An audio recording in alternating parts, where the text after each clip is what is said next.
بسم الله والصلاة والسلام على رسول الله وعلى آله وصحبه أجمعين أما بعد. عن عبد الله بن عامر رضي الله عنه أنه قال: دعتني أمي يوما ورسول الله صلى الله عليه وسلم في بيتنا فقالت: تعال أوتيك.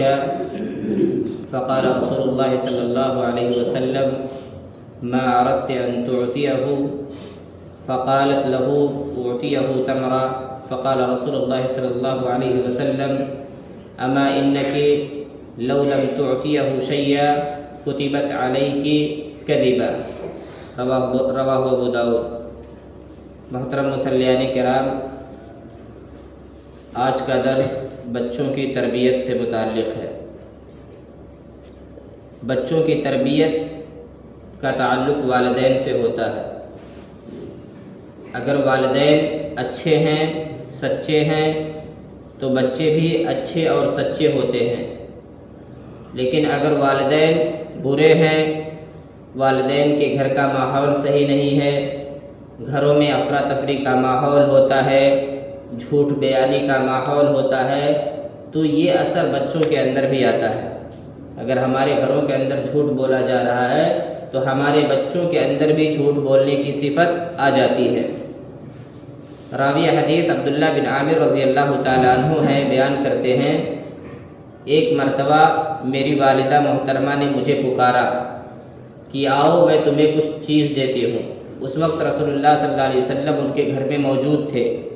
آپ صلی اللہ علیہ وسلم نے پوچھا: ما اردت ان تعطیہ، کہ تم اپنے بچے کو کیا دینا چاہتی ہو؟ اس عورت نے کہا کہ میں اسے کھجور دینا چاہتی ہوں. آپ صلی اللہ علیہ وسلم نے فرمایا: اما انکی لو لم تعطیہ فقد کتبت علیک کذبا، کہ اگر تم نے اسے کھجور نہ دیا ہوتا یا کوئی چیز نہ دی ہوتی تو ایسی صورت میں تمہارے اوپر ایک جھوٹ لکھ دیا جاتا. دیکھیے کس قدر شریعت کے اندر سچائی کا اہتمام کیا گیا ہے. ادنا سی چیز میں بھی جھوٹ بولنے کی گنجائش نہیں ہے. یہاں تک کہ اگر ہم اپنے بچوں کو بلا رہے ہیں اور بلانے کے سلسلے میں انہیں کوئی لالچ دے کر کے بلا رہے ہیں کہ بیٹے ادھر آؤ میں تمہیں یہ چیز دیتا ہوں، اس کے بعد آپ وہ چیز اسے نہیں دیتے ہیں تو ایسی صورت میں آپ جھوٹے لکھے جائیں گے. کس قدر سچائی کے لیے حکم دیا گیا ہے. اور ہمارے اسلاف نے سچائی کا مظاہرہ بھی کیا ہے. امام بخاری رحمہ اللہ کے تعلق سے آتا ہے کہ ایک مرتبہ امام بخاری رحمہ اللہ ایک حدیث کو حاصل کرنے کے لیے مہینوں کا سفر کر کے ایک آدمی کے پاس گئے. مہینوں کا سفر کرنے کے بعد جب اس آدمی کے پاس پہنچے جس کے پاس حدیث تھی، تو اسے دیکھا کہ وہ ایک بکری کو بلا رہا تھا. کوئی چیز ہاتھ میں لیا تھا اور اس میں کوئی چیز کھانے کی نہیں تھی، بس اسے دکھا کر کے بکری کو بلا رہا تھا کہ آؤ میں تمہیں کوئی چیز کھانے کے لیے دے رہا ہوں، حالانکہ اس کے اندر، اس سامان کے اندر کھانے کی کوئی چیز نہیں تھی. جب امام بخاری رحمہ اللہ نے اسے دیکھا کہ وہ ایسا بکری کو دھوکہ دے رہا ہے، اس کے پاس سے لوٹ آئے. حدیث رسول اس کے پاس سے نہیں لیے، یہ سوچ کر کے کہ ایک انسان بکری کو دھوکہ دے سکتا ہے، بکری سے جھوٹ بول سکتا ہے، تو حدیث رسول سے متعلق بھی وہ جھوٹ بول سکتا ہے. کس قدر سچائی کا اہتمام تھا. لیکن یہ چیز آج کل ہمارے معاشروں کے اندر نہیں پائی جا رہی ہے.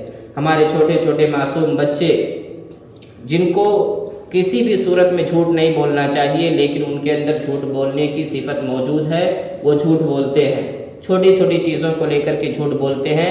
یہ چیز ان کے اندر کیوں آئی، ہمیں سوچنے کی ضرورت ہے.